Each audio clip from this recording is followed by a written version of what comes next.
Hello, and welcome back to another episode of the Modern Mom's Roadmap to Balance podcast. And if you've been following along, you know we're deep into our Love After Kids series, where we're diving into what it really takes to keep connection, intimacy, and partnership alive after becoming parents. Because let's be real, marriage changes after kids. The love is still there, but finding time, energy, and space for each other can feel like an impossible task. Today, I am so excited to welcome back my friend and a familiar voice to the podcast, Dr. Brittany McGeehan. If you caught our last conversation, you already know Brittany brings so much wisdom and heart to the table. She's a licensed psychologist and performance mindset coach who specializes in helping high-achieving women, C-suite executives, and 6 to 7 figure entrepreneurs overcome self-abandonment and reclaim self-trust. She understands the pressures that come with success, the tendency to put everyone else first, and the challenges that can show up in relationships when you're used to carrying it all. In this episode, we're talking about something that so many couples struggle with: how to stay connected when life gets overwhelming.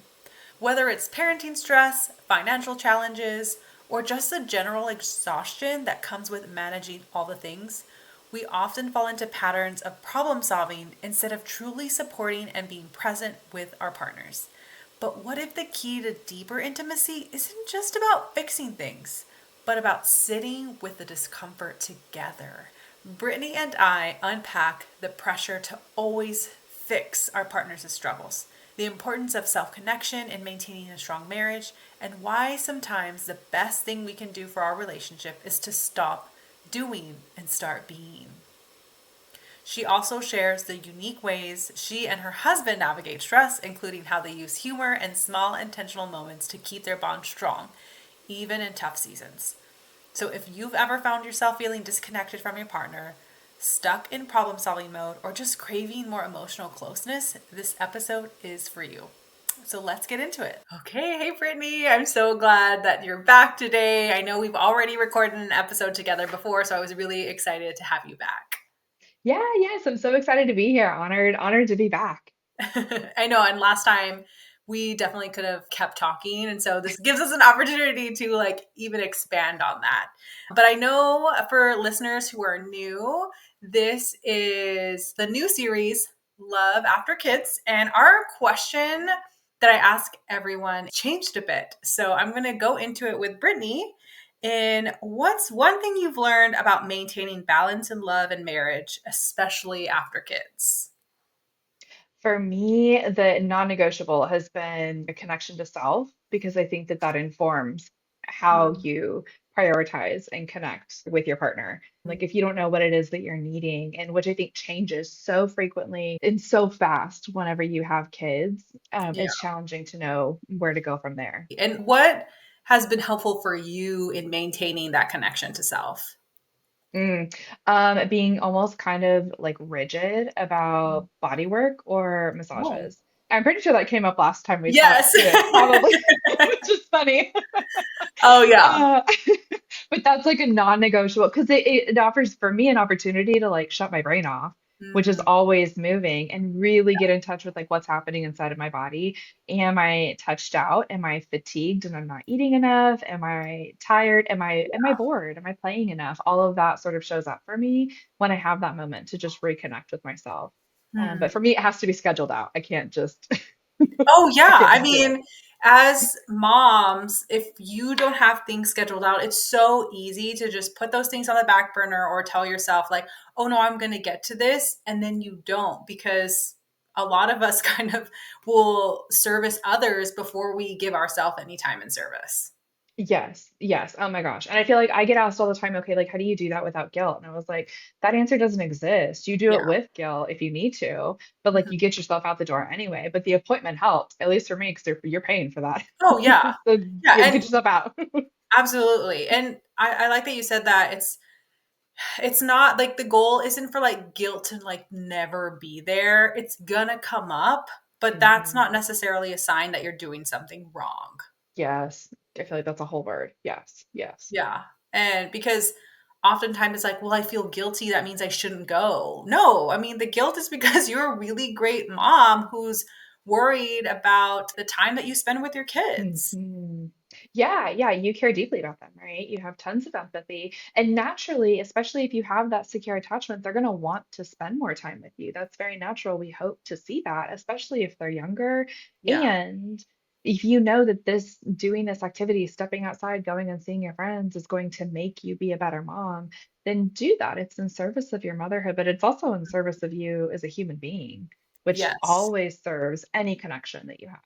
Oh, absolutely. And that brings us to kind of like the purpose of the series is like when you're taking care of yourself, that's also helping you to be more present in your marriage. hmm Yeah, I feel like that's the biggest thing I work on with my clients is they come Mm, in and they want to fix themselves so that they can feel more connection with their partner. And first of all, yeah.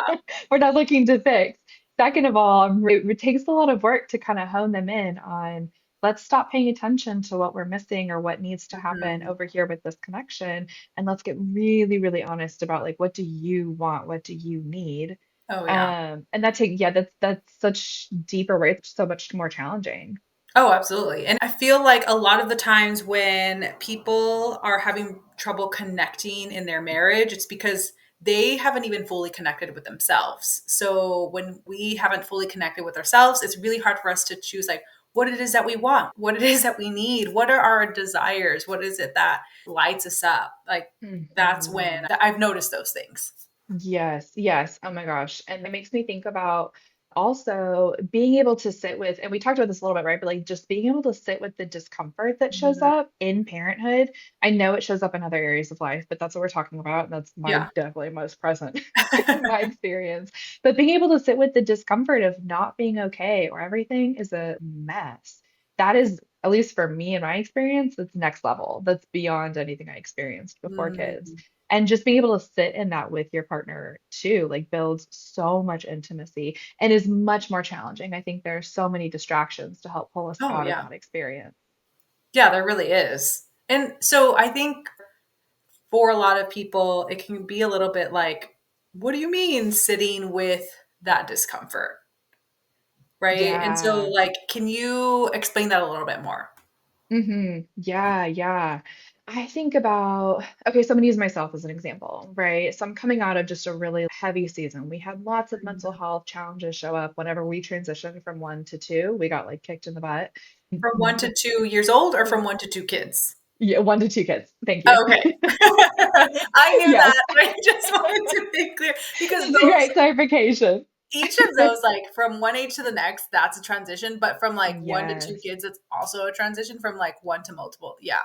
It was gnarly. It was so gnarly. And we did them like back to back. And we did that very Mm, intentionally. But I think my daughter was 18 months when my son was born. okay. So we very much had two babies. And my husband went through a career change and it was a lot of upheaval.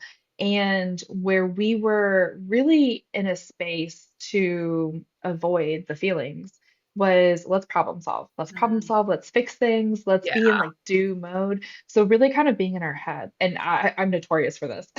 I was like, you give me a problem and I will give you a solution. Yeah. And I was always looking for projects around the house, right? So also being overly busy is a signal for me Mm, that I'm avoiding something.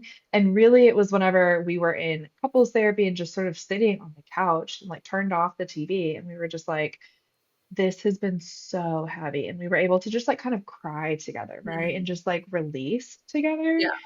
but it can feel really uncomfortable. It can feel really awkward. And I talk about it as like, it almost feels like you're lighting your skin on fire a little bit if you're not used to it, right? Yeah. Because it's a lot of physical sensations. And usually, especially in parenthood, there isn't a quick fix. There Mhm. isn't some easy button that you're just missing, but we're looking for it. Oh, yeah. Like, it's so easy to tell yourself, if I can just organize this pantry, my life would feel so much better. Or if Yes. I could just like have all the laundry done, my life would feel so much better. And sure, like Yes. some of those things are going to take some of the load off, but Yes. it's not going to take away the deeper, like what's really going on for you. And it's like all of these emotions that you've been avoiding.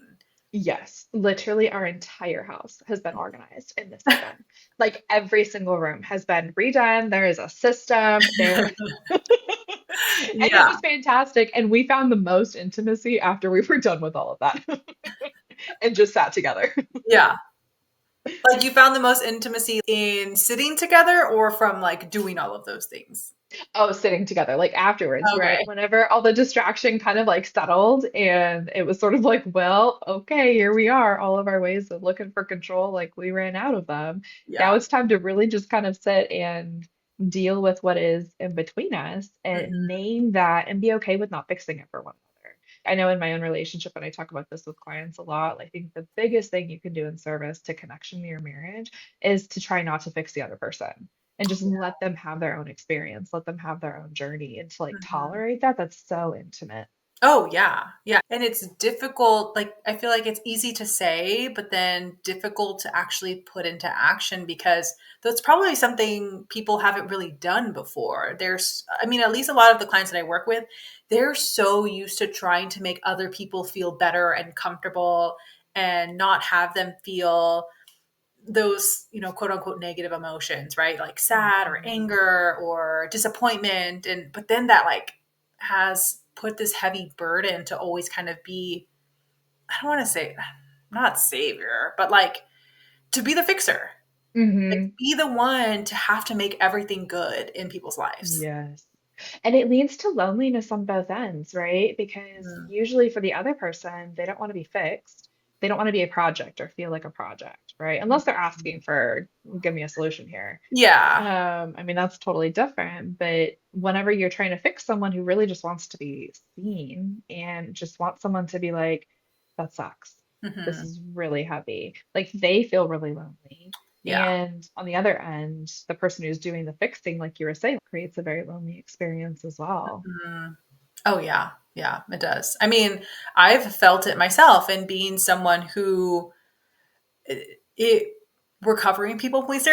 I would Yes. like to say like it still shows up and it still kind of like creeps in, but with having built my own awareness around that and when it shows up it's like easier to manage, but I used to definitely be the person to try and make things good and easy for people and not be able to receive help from people because I Mhm. didn't want to burden anyone even though they were the ones offering the Yes. help, right? Or like being able to just say, oh no, they're just trying to be nice. They don't actually like want to help me. But Yes. using that, like you could use that for anything. So when is anyone ever Mhm. really wanting to help, right? Right. Yeah. Yep. Mm. Yeah. So like going back to the couple stuff, when you're the person who's also trying to fix things, your partner on the other side isn't feeling understood Mhm. because you're really not taking their side. You're kind of going like, "Oh, well, I mean, I get what your boss was saying." Or like, "Well, I Yes. mean, I'm sure your friend didn't mean it in that way." Yes. Your partner's not asking you for that. They're like just want you to have their back. And I think that's Mhm. kind of where a lot of disconnection can happen is when you're feeling like your partner doesn't have your back. In those moments when you're not asking for their advice, you're really just wanting validation. Mhm. Yeah, yeah. Oh my gosh, which I think that's an interesting shift like after kids too, right? Mhm. Because I remember before kids, that was a lot easier for me to do, for sure. Right? To give me my most resource self. Yeah. And then me who was like spending more time with myself, had more hours in the day, was like, I'm gonna go take a nap and then I'm gonna go to body work. And it Yeah. just had like a very different lifestyle, right? Versus after kids, you go through seasons of survival, but also you're operating with less spoons in general. Mhm. And so really being aware of what are your go-to, like I know for sure when I start nitpicking and coming up with different solutions, I'm like, ooh, it is time. It is time to go like put yourself in timeout. I don't know what that means today. I was painting my nails. Yeah. And like, whatever that means for you, like go take that break. It's so much harder after kids. And on top of that, Yeah. you're doing that with your kids all the time. Mhm. Right? Like if you're trying to be in a space of also not fixing your kids and just holding space for their emotions, that is so tiring. Oh, yeah. It really is. It really is. Oh, one thing that I also wanted to make clear, going back to what you were saying in terms of like y'all felt more connected, like just sitting on the couch together versus like doing all of those things. I do want to ask you, right? I'm thinking you don't mean you have to do all of that stuff before you can spend that time on the couch. Like you Yeah. absolutely can do that part first. You can sit on the couch first. It's just that all of these other projects really are just excuses and ways to avoid Yes. feelings, right? Like, and let me know if I'm Yes. wrong, if I do. Yes, no, 100%. I call it quick feet. I'm just like came up with that term, right? But I know when I have my quick feet on, my husband calls it out too, that there's something in the room that I'm not interested in feeling, and like vice Mm, versa, right? And for us, it's like a very tangible, like put your feet up, like go sit on the couch. And for us, okay. it's also silence. We don't even have to actually talk about anything, but just sit and being together Mm, and making a very intentional decision to turn toward each other rather than turning toward all of these projects as a yeah. way of trying to avoid. And Mhm. then, yeah, I mean, I think if, I mean, if you could start with that, that's ideal. And then maybe the projects are still there and maybe they're helpful. Yeah. But I think it's all about intention, sort of like the why behind that. Yeah. No, absolutely. Absolutely. And the other thing too is it is difficult to just sit with all of that and to kind of just like give your partner space and not do anything about it. Like that is hard. And I really want to acknowledge that. Yes. Yeah. So, and I will say for my clients and for myself, I have a script that I literally follow. If I'm in a very dysregulated state or Mhm. it's just really heavy what we're talking about, and I need structure in order to be able to provide some presence. And if I want to use words, but if it's like really challenging, right? So, I mean, and it kind of walks you through like whenever I heard you say X, Y, and Z, I felt or I made up or whatever. And I mean, it walks you through the experience of empathy. Oh, And I yeah. think that can be really helpful if you are trying to give something other than just being there with them. And Mhm. sometimes it can be necessary because it's so challenging Oh, yeah. to not fix it. Yeah. Because it also requires like this awareness. And I love that you use scripts because I also use scripts too with my clients when I'm working with couples because sometimes you just don't have it yet. Like that's not something Mhm. that is a behavior that you're used to doing. It's not a pattern that's already built in. You're being Mhm. aware. And then at the same time, you're kind of like fighting against these patterns from the past that you no longer continue. Yeah, and like a very natural desire to like no one wants to see someone they care about in pain. I Yeah. think it's such a challenging skill set to learn how to tolerate and to be able to recognize that may actually be what they need. Oh, yeah. Yeah. That's there's something very not like unnatural that might be dramatic, I think it's a but natural to people that like that is okay. yeah, Yeah, I really yeah, yeah, I think people feel like this is unnatural. We're not supposed to feel this way and I want to take that pain away. yes, Right? yes, Like what comes up for me is grief. Like when someone has lost someone and yeah, people really just need to sit with the pain and the grief to allow it to process. But we have a lot of people who are really uncomfortable with that and they want to make you feel better. yes. And like, what can I Mm, do? What can I do? Because I'm thinking about like, I lost my dad in mm, 2020, and it's like, there isn't anything you could do. I lost my dad. I'm never yeah. going to get him back. And I just need to sit with all of this pain. And it's great if you could sit here with me. I would really appreciate that. I mean, Mhm. in that moment, no, I wasn't going to say that. I probably didn't even have those words. But Right. what people really want is for you to sit with them in that pain. Yes. Oh my gosh. Yes. I think about a friend who is going through fertility challenges and recently had a Mm, miscarriage. And I just like broke down on Marco Polo with her. I was really nervous. I was like, oh gosh, I hope that that was okay. And let me know if that wasn't what you were needing. And she was like, that's exactly what I need. It's for someone mhm. just to be okay and not try to make it better, not any of the things. But I think we're conditioned to want to make it go away. And then Yeah. also that our own emotion towards something, towards someone's pain, isn't appropriate or fill in the blank, right? Yeah, yeah. I think what is helpful to recognize is like when we're trying to make people feel better, we're also kind of sending the signal like it's not okay for you to be feeling this way and you need to stop. Yes. Yes. Yes. Yeah, absolutely. Which, right, I mean, I think about my toddler on the other side of the door right now, right? Who's like having a meltdown. Toddlers are just like the easiest examples because if you Oh can yeah. just like mirror what's not maybe not mirror like the meltdown that's happening, but if you can name it, this is disappointing, this is frustrating, and I'm Mhm. here whenever you want to hug, they usually run through it pretty quick. Like Oh it yeah. doesn't last more than like a minute or two, and then they're like, "All right, I'm back, moving on." Oh yeah. I mean, right now we are, or I've weaned my youngest. He turned 3 in January, so we're finally done Oh, breastfeeding. My daughter is going to be 5 next week. So I've been breastfeeding oh, for 5 years straight wow. because she was still nursing when my youngest was born. And so that's how we got here. But anyways, last night he was like, I really want milkies. And I'm like, I know, bud, it's really hard and it really isn't fair, but mommy is done. Like there's no more. And like, yes, he fought it, but I was there like with him in that pain. Like, yeah, this is really hard and this isn't what you want, but Mhm. this is how it has to be. And he finally was like okay with it. Like he finally just Yes. snuggled up and said he wanted my arm to hug him and snuggle him in the bed because that was the only option that I was willing to offer him at that point. Yes. Yeah, right. And I even think about him being able to say, like, I want your arm around me, right? Like, again, it just sort of returns you to like connection to self. Yeah. It like allows you to have that moment of like, this is big and this is painful, and I can also feel it. I can tolerate it. My body is a safe place to be. But when you're able to do that, you're also able to acknowledge or be able to find this is what I need. This is what Hmm. I want. And which is usually what happens, I find, in marriages, is if Hmm. you can tolerate the intimacy, if you can tolerate the not okay, whatever it is, then usually very quickly follows, I really want to be doing this.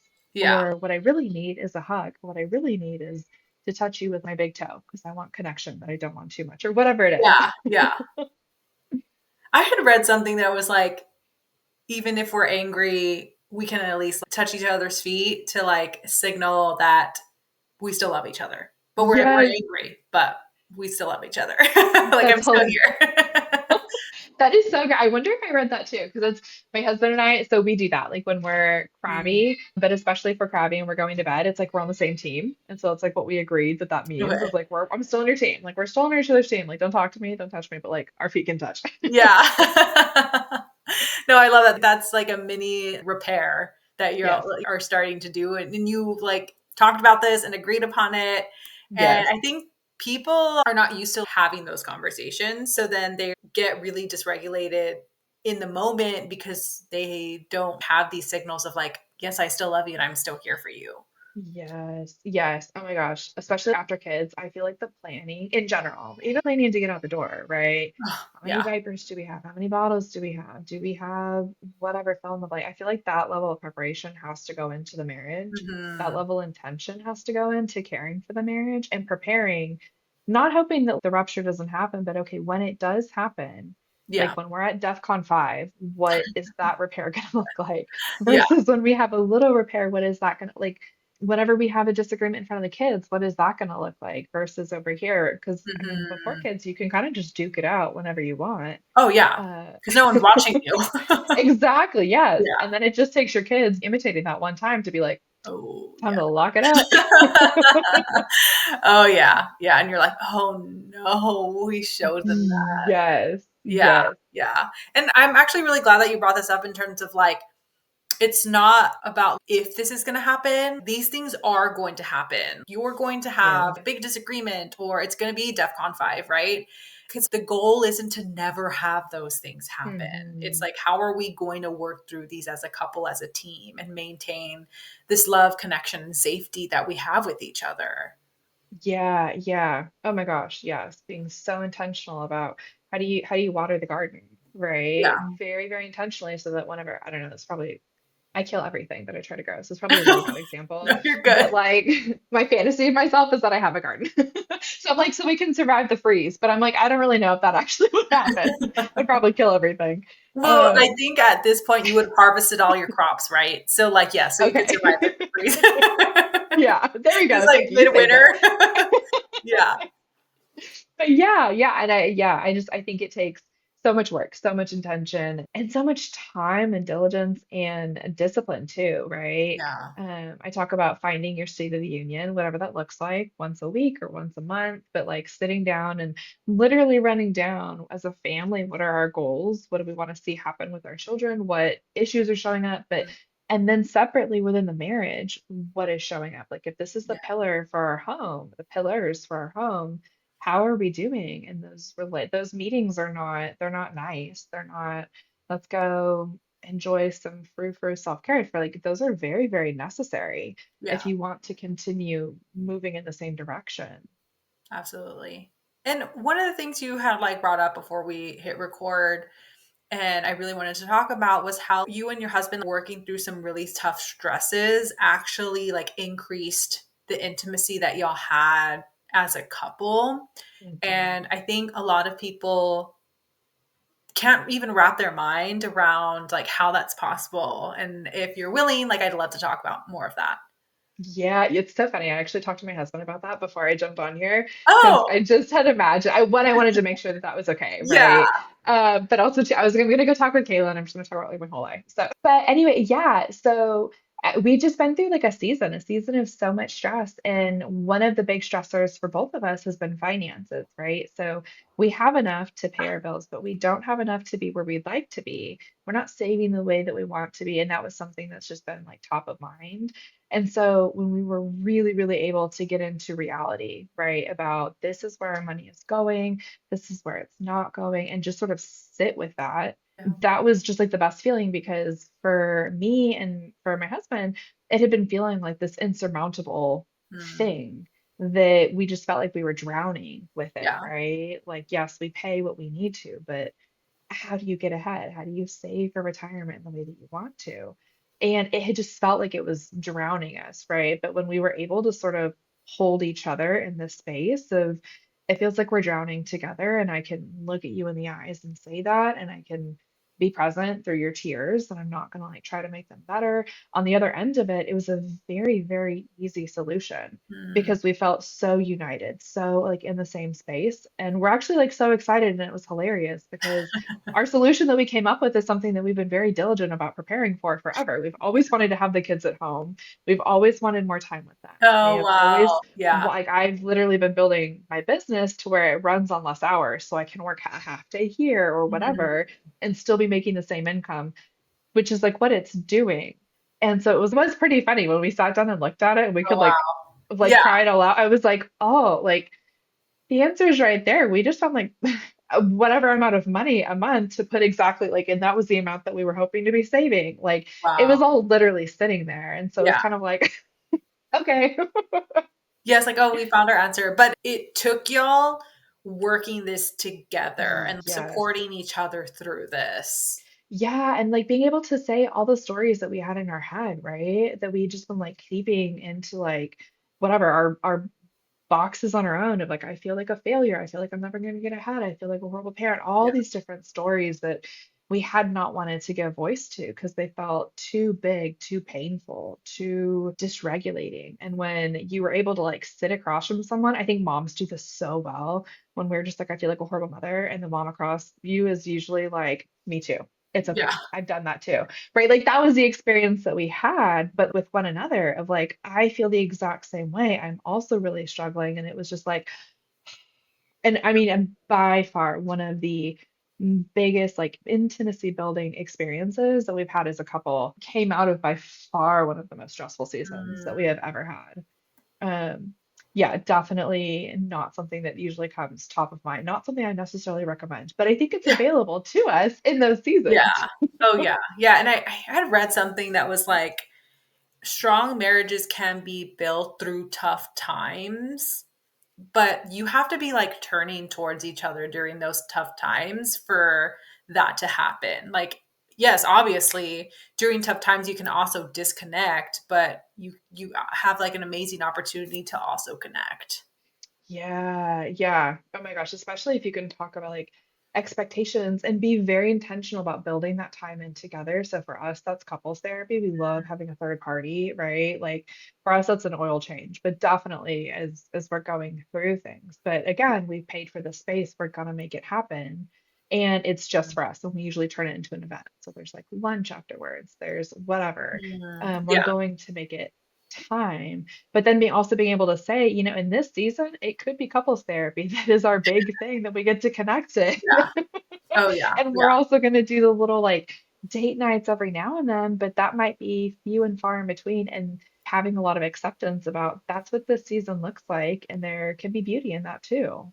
Yeah. No, absolutely. How did y'all like get to this place where y'all were able to openly have these conversations? And like, how did that Mhm. trust get built for y'all? Oh my gosh, so much therapy. So much therapy. Uh, sometimes I'll get asked, like, where do I find a husband like that? Or like, where do I find a marriage? I'm like, therapy. We paid a lot of money for it. Right. So for us, the ability to say, hey, my 5-year-old, like my like inner child is super activated right now. Mm, Like it has just depersonalized the way that we have conversations so well. mhm. Where like my teenager will come out swinging, and like sometimes my husband's does too, and I'm like, oh my gosh, we never would have been friends in high school or whatever it is, Yeah. right? Yeah. Um, but that's such a playful and easier way to interact with one another and to acknowledge that you know pieces of this person's history and it's this piece of them that's activated. It's not the adult that you are married to, it's a piece of them. But it's so much easier to not take things personal and to turn towards someone when they say, my 5-year-old is feeling so abandoned right now, or my 5-year-old is feeling so much fear right Mm, now. I think it's a really easy way to sort of light up that prefrontal cortex and kind of like grab some of that attachment that you already have. And yeah. then I think it's just very natural when you see a child in Hmm. any kind of distress, right? There's such a human response there. Yeah. But I mean, we've also been at it for, gosh, I don't even know, like 8, 9 years we've spent Okay. like in a lot of therapy. Yeah. And like worked on ourselves first, which is why that's my approach and my Mhm. jam in my own work, was getting really, really clear on what early experiences sort of brought us into this place, and then how is it playing out in the relationship. And Yeah. we both had very similar verbiage and like approaches, and so it made for a really cohesive experience at home. Mm. No, I love that because like basically what you said, what helped y'all is kind of like going full circle with our conversation is that attention to self. Like Yeah, in yeah, order for y'all to be able to have these conversations to build that connection, you had to have a connection to yourself first. yes, You had to yeah, recognize the triggers and the patterns that were showing up for you, the parts that were getting triggered. Like, if you couldn't have been able to see those and notice those and pinpoint them, the other pieces wouldn't have fallen into place very well.